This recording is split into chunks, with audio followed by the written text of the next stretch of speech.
Bonjour, nous sommes le 6 janvier 2017, donc je passe à la deuxième partie de l'exercice 3 de l'EML 2014, option OCE. Donc, dans toute cette partie, n est un entier fixé supérieur ou égal à 2.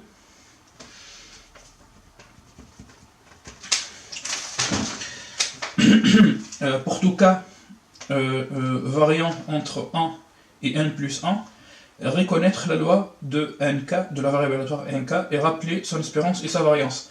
Donc on remarque que dans l'exercice, enfin dans cette question, nous avons reconnaître alors nk une variable aléatoire qui doit suivre alors une loi usuelle, donc une loi usuelle discrète. Donc je reviens à l'énoncé. nk, c'est la variable aléatoire égale au numéro obtenu au kème tirage. Donc, on commence tout d'abord par la détermination de l'ensemble des valeurs prises par nk. Donc, pendant le kème tirage,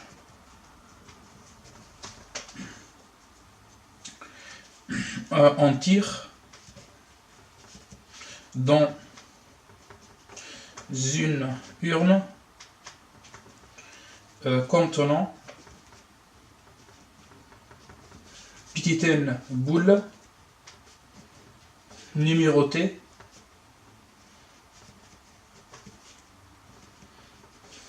de 1 à n.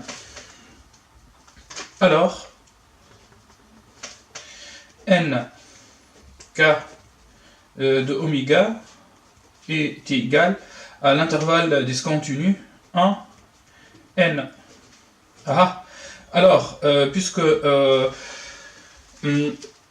on sait bien normalement, enfin, le candidat doit apprendre par cœur les supports de toutes les lois UGL.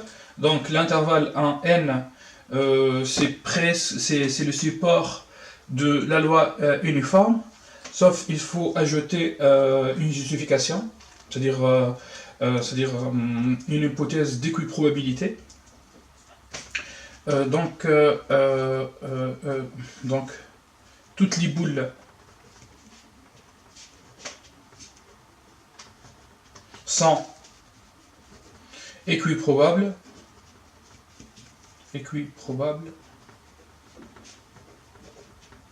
c'est-à-dire de probabilité 1 sur n, puisqu'on va tirer une seule boule parmi petite m boules, sont équiprobables. Alors nk suit la loi uniforme de support 1n. Voilà, donc toujours en proba discrète, commencer par déterminer le support de la variable aléatoire. Ça va vous aider, ce support, à déterminer la loi usuelle. Donc 1n, c'est la loi uniforme. n étoile, c'est-à-dire de 0 jusqu'à plus l'infini, c'est la loi géométrique, c'est le support de la loi géométrique. 1 jusqu'à plus l'infini, c'est-à-dire n étoile, la loi géométrique. Puis n pour la loi de Poisson, 0 petit n, la loi binomiale, et 0,1 Bernoulli. Donc rappeler son espérance, on donne directement l'espérance sans démonstration. Donc l'espérance de la loi uniforme est égale à n plus 1 sur 2. D'accord? Et la variance est égale à n au carré moins 1 sur 12. Voilà, il faut donc, je rappelle qu'il faut apprendre par cœur les espérances et les variances de toutes les lois usuelles. D'accord? Bon, je passe donc à la question numéro 4.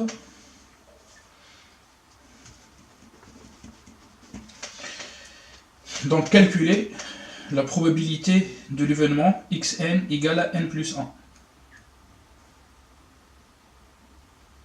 Ok.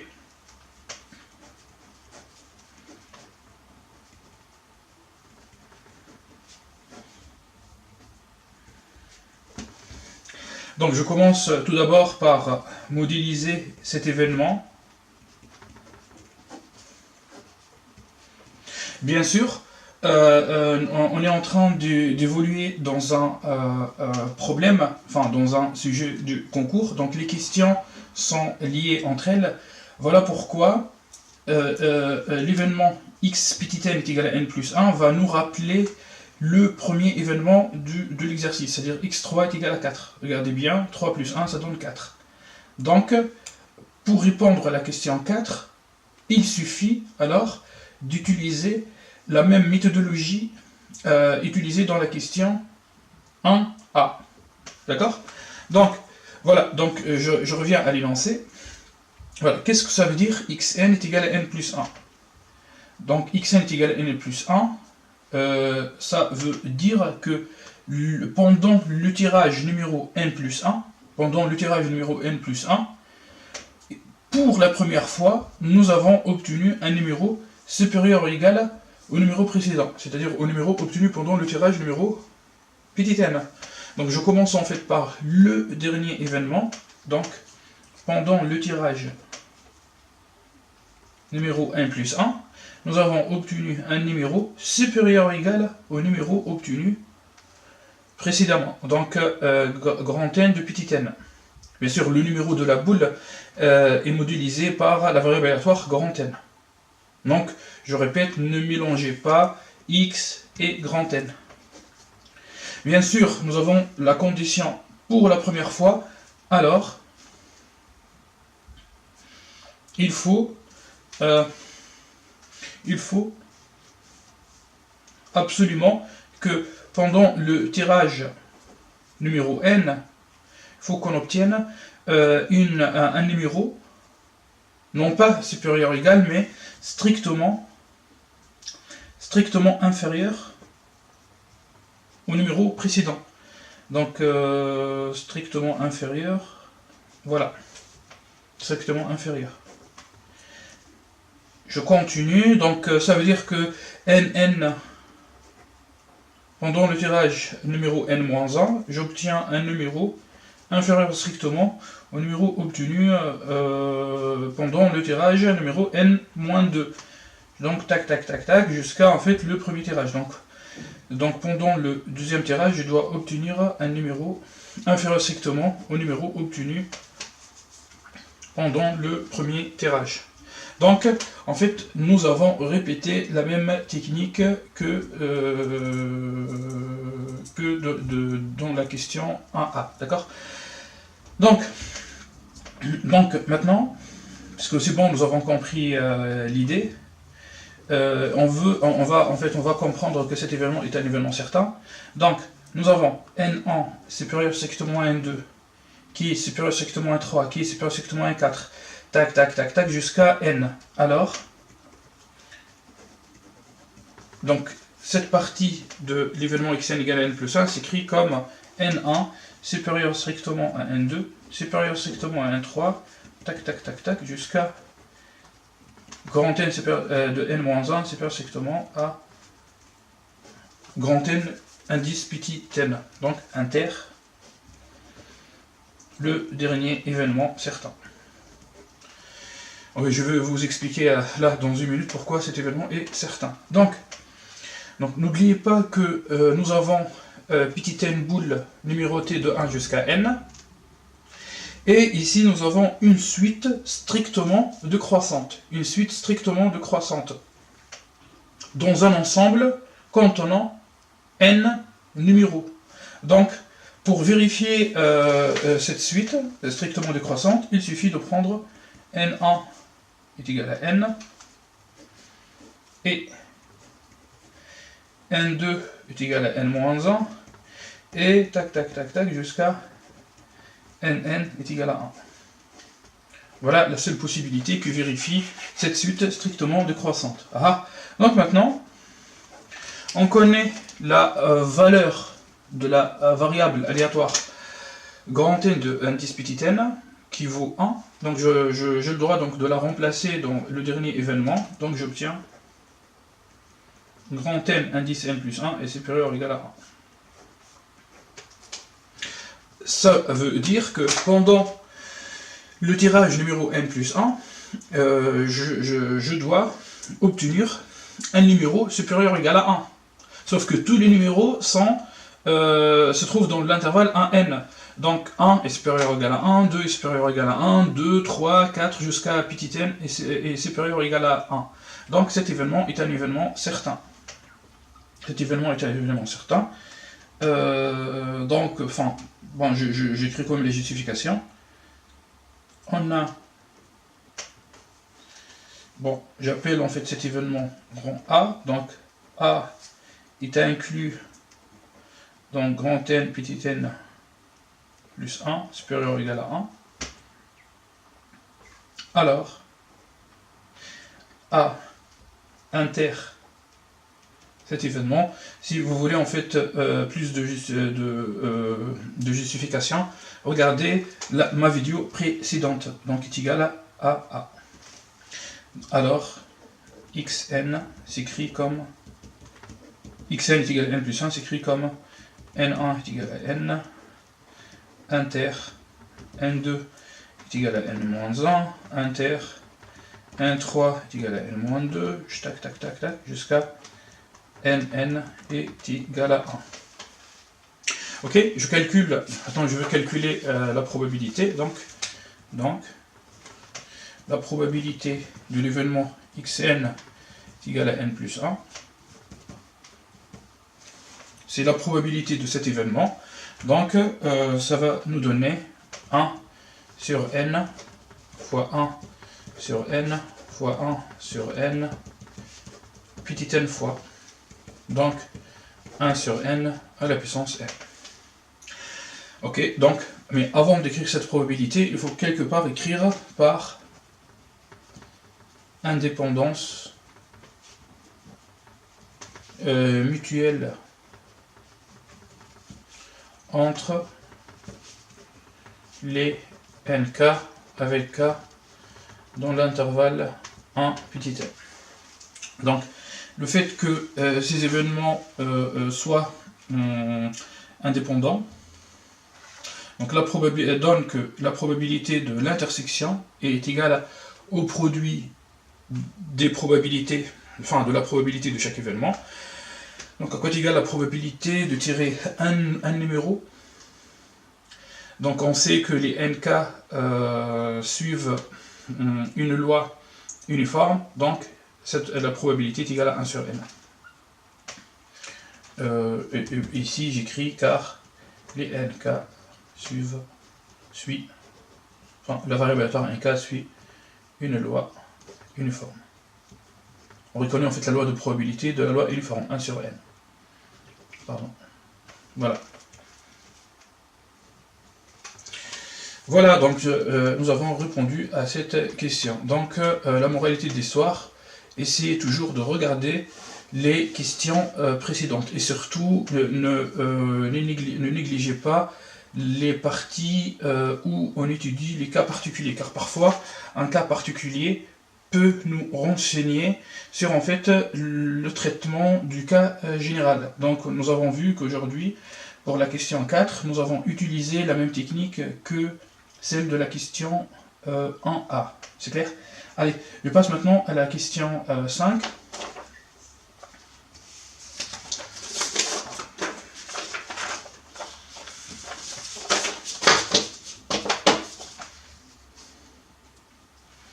Donc, deuxième partie, question 5. Donc, montrer que pour tout i de 1n, que cette probabilité conditionnelle est égale à n-1 plus 1 sur n. Bon, donc je commence. Donc j'écris p de xn est égal à 2, sachant n1 est égal à i. Donc en fait, je vais écrire, voilà, c'est-à-dire une première idée. C'est-à-dire je veux adopter en fait une piste, puis on verra est-ce que cette piste va nous ramener au résultat final, ou bien que on verra que cette piste sera fausse peut-être. Donc, nous avons P de A sachant B, donc j'écris la définition d'une probabilité conditionnelle, donc c'est P de xn est égal à 2, inter n1 est égal à i, divisé par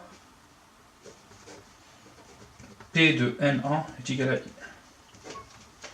Ok. Enfin oui, j'ai utilisé, en fait je rappelle que j'ai utilisé la formule P de A sachant B est égal à P de A inter B sur P de B. On rappelle.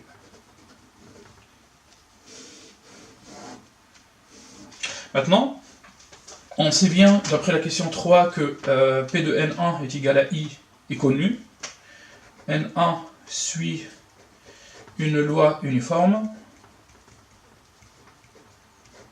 Donc, P de N1 est égal à I et s'écrit comme 1 sur N.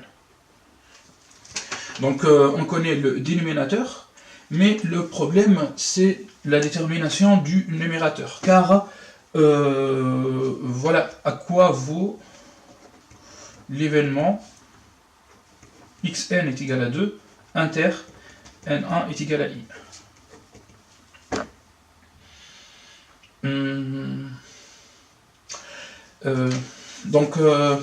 Sachant que si on regarde en fait la question numéro 6, on trouve déjà une déduction, c'est-à-dire on déduire une expression simple de P de xn est égal à 2. Voilà pourquoi en fait on va délaisser en fait cette piste, puisque on ne sait pas modéliser cet événement. Xn est égal à 2, inter n1 est égal à i.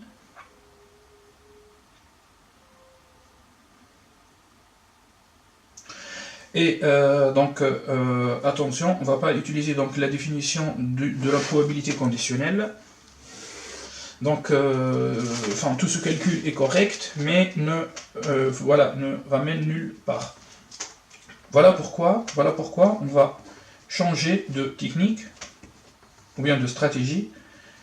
Et on va essayer en fait d'interpréter cet événement avec le français. D'accord, avec un paragraphe. Donc voilà la question. Qu'est-ce que ça veut dire P de xn est égal à 2, sachant n1 est égal à i. En fait, cet événement vaut... Enfin, ça veut dire que xn est égal à 2, donc pendant le deuxième tirage, et pour la première fois, nous avons obtenu un numéro supérieur ou égal au numéro précédent. Donc pendant le deuxième tirage, c'est-à-dire N2, nous avons obtenu un numéro supérieur ou égal au numéro précédent donc N1, et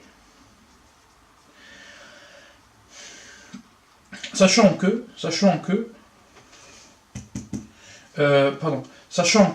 j'utilise cette notation, N1 prend la valeur I. Voilà en fait, qu'est-ce que ça veut dire cet événement. Donc puisque je connais maintenant la valeur de N1, N1 est égal à I, j'ai le droit de remplacer N1 ici, dans cette inégalité par I. Donc j'écris P de N2 est supérieur ou égal à I.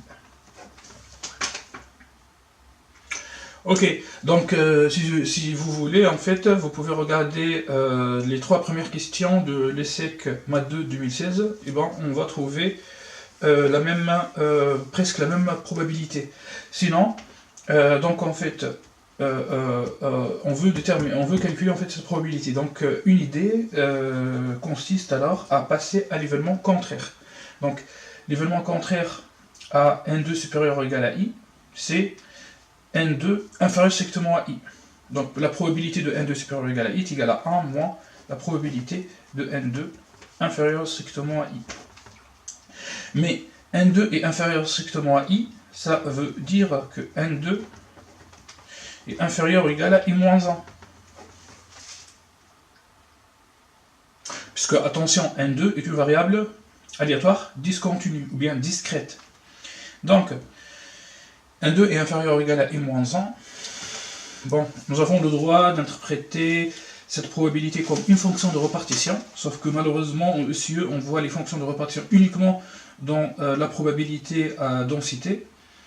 Voilà, donc j'essaie donc d'interpréter de manière subjective cet événement. Donc n2 est inférieur ou égal à i-1, c'est-à-dire n2 prend les valeurs i-1 ou i-2 ou i-3 ou tac tac tac ou 1. Par incompatibilité de tous ces événements, la probabilité de la réunion se transforme en une somme de toutes les probabilités. Donc, j'obtiens 1 moins la somme, je change d'indice sur J allant de 1 jusqu'à I-1 de P de N2 est égal à J. D'accord?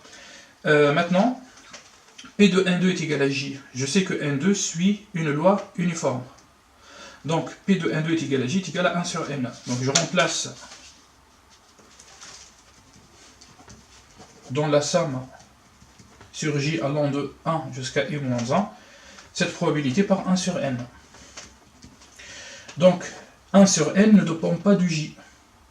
Donc, c'est une constante par rapport à J, donc j'ai le droit de la sortir de la somme. Donc, j'obtiens 1 sur N fois la somme sur J allant de 1 jusqu'à I-1, D1. Donc, voilà, donc c'est une somme classique. Donc, j'ai 1 plus 1 plus 1 plus 1. Combien de fois? Eh bien, I-1 moins 1 plus 1 fois. Parce qu'on sait que la somme, par exemple, sur K allant de 1 à N, par exemple, D1, eh bien, c'est le dernier terme moins le premier plus 1. Donc, j'obtiens N. Donc, ici, j'utilise la même technique. Bien sûr, attention, en fait, la somme sur K allant de 0 jusqu'à N, D1, eh ben, le dernier rang, N, moins le premier rang, 0 plus 1, donc donne N plus 1. Attention en fait, à cette faute. Il y a des gens qui mettent N. Non, la somme des 1 entre 0 et N, c'est N plus 1. Donc là, j'obtiens I moins 1, moins 1, I moins 1, c'est le dernier rang, moins le premier rang, plus 1. Donc je simplifie, donc j'obtiens 1 moins I moins 1 sur N. Donc je réduis au même dénominateur, donc j'obtiens N moins I plus 1 sur N. Et voilà, j'obtiens en fait le résultat demandé.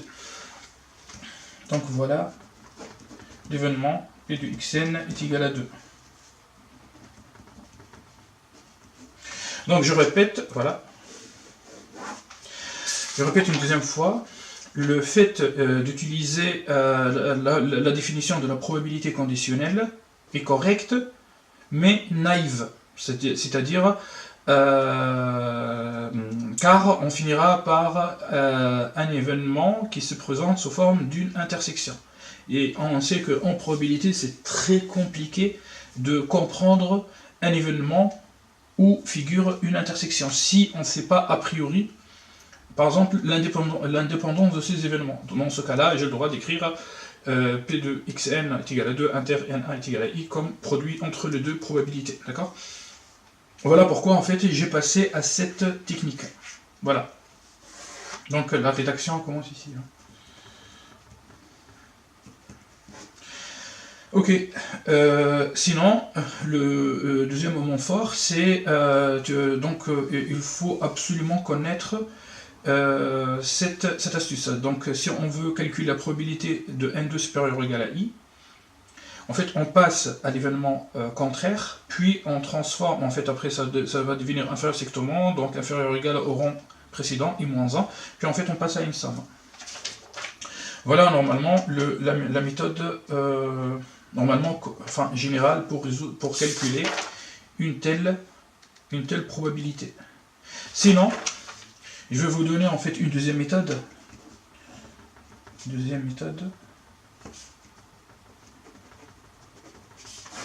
Et bien, qu'est-ce que ça veut dire N2 est supérieur ou égal à I? Nous, on sait que N2 de oméga est l'intervalle discontinu ou bien discrète de 1 jusqu'à N. Donc je veux représenter en fait cet intervalle. 3, 4, tac, tac, tac, tac, jusqu'à i plus 1, tac, tac, tac, tac, jusqu'à n. Ça, donc n2 est supérieur ou égal à i, ça veut dire que n2 peut prendre les valeurs i, ou i plus 1, ou i plus 2, ou i plus 3 jusqu'à n. Ça veut dire que n2 peut prendre la valeur i, ou i plus 1, ou tac, tac, tac, tac, tac, union n2 est égal à n. Donc, par incompatibilité de ces événements,